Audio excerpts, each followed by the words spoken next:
Howdy, folks. Welcome to the channel, Rockin' the Country. I'm Don. I have a gift request, and I'm looking forward to this because anytime I've done John Schneider's songs, I've liked them. They're usually high energy, and it's just sort of like a treat when when I'm reacting to somebody who's like a double threat, like an actor, and like Dwight Yoakam's that way. You know, an actor and a professional musician. You're like, how much talent can one person have? Marty Robbins is a world-class sculptor, I think. But John Schneider's At the Sound of the Tone. Sounds like a breakup song, and he's calling her, and she's not picking up. And this is a gift request of Kyle Perkins, KP. I almost forgot the most important part of the whole thing. Thank you, my friend, for this. From Buck and from me. Oh, it's going to be poignant. Yep. Started with piano. That means poignant. I called her up to say I'm sorry. I just can't have lunch today. 'Cause the boss just called and he's flying in from LA. And as the phone rang, I remembered a time how simple things used to be. Then her voice came on the line, not her, but the answer machine. She said, I'm sorry, I can't take your call, 'cause I'm packing up to go away. And John, if that's you, you're just canceling lunch anyway. Oh, you used to find the time, but now you don't even try.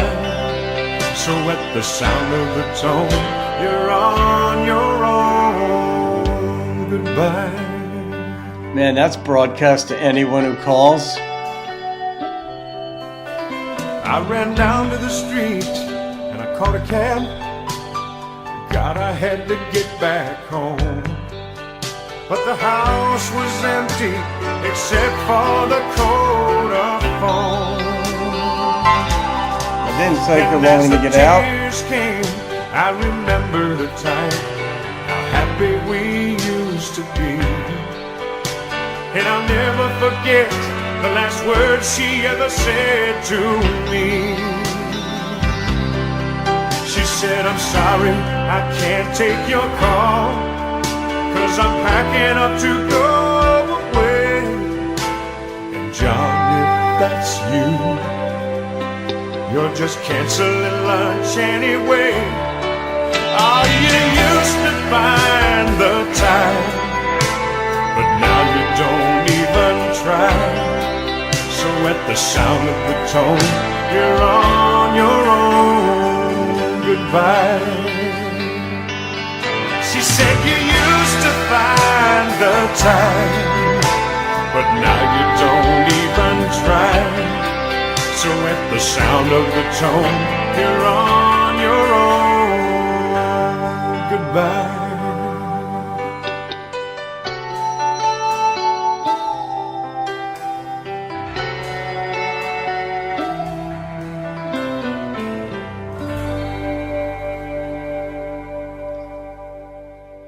KP, did the Roger Miller reaction that I did earlier today, as of the time of this request, inspire you to request this? Because that was the flip side of it. Roger Miller's Little Green Apples. It was about how he and his wife totally got together. They're on the same page. Even when he's late to lunch, she'll wait, but they have that in their life. Like they just love being with each other. They take the time to do it and all this stuff. I wonder if you listen to that reaction and that inspired the flip side where he's getting dumped because he's been doing it for so long that he's bailing.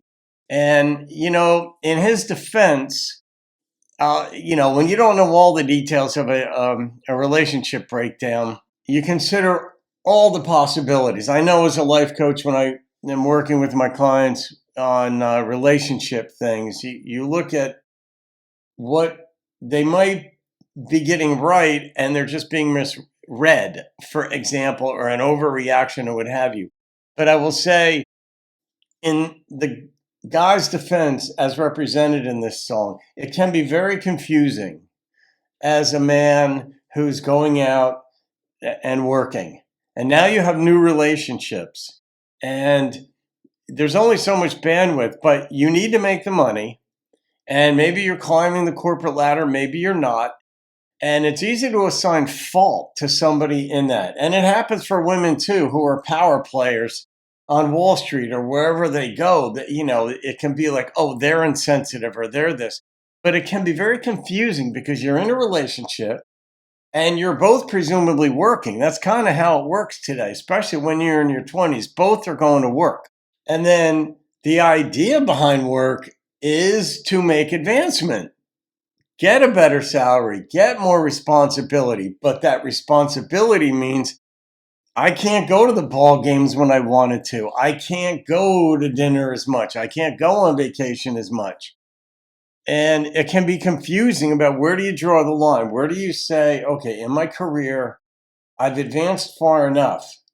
Because what happens is if your bosses want to promote you, that means they need you in that position of responsibility. But that might mean less time with your spouse. So it can be very confusing. So how do you straddle that? It's tough.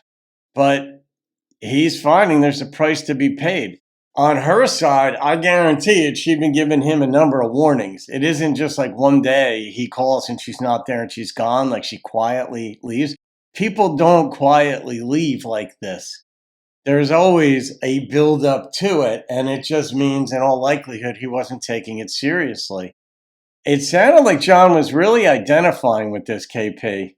Now, I know John's an actor, so that's my first thought. It's like, well, it sounded like this was close to home.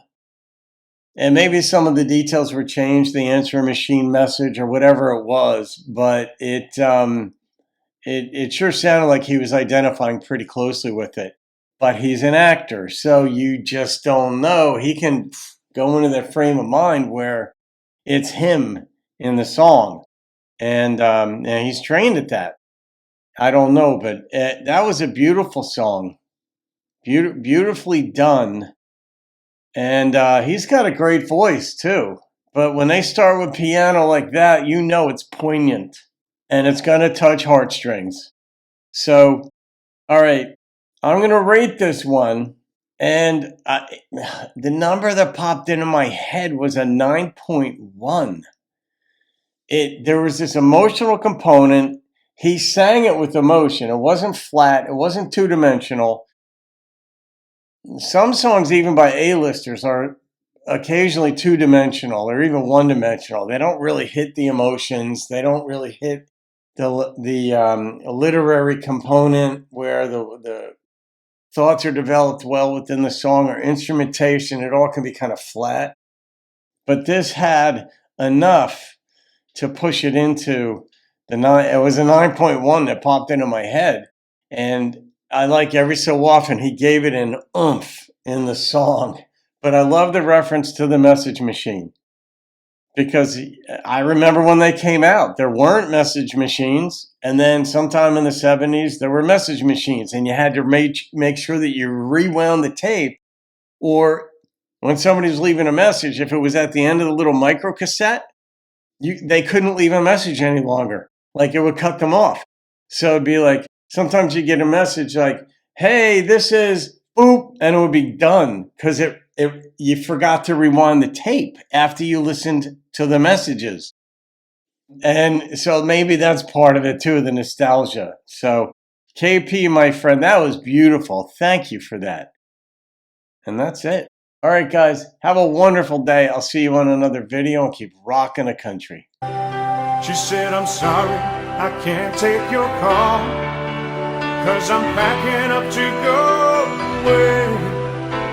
And John, if that's you, you're just canceling lunch anyway.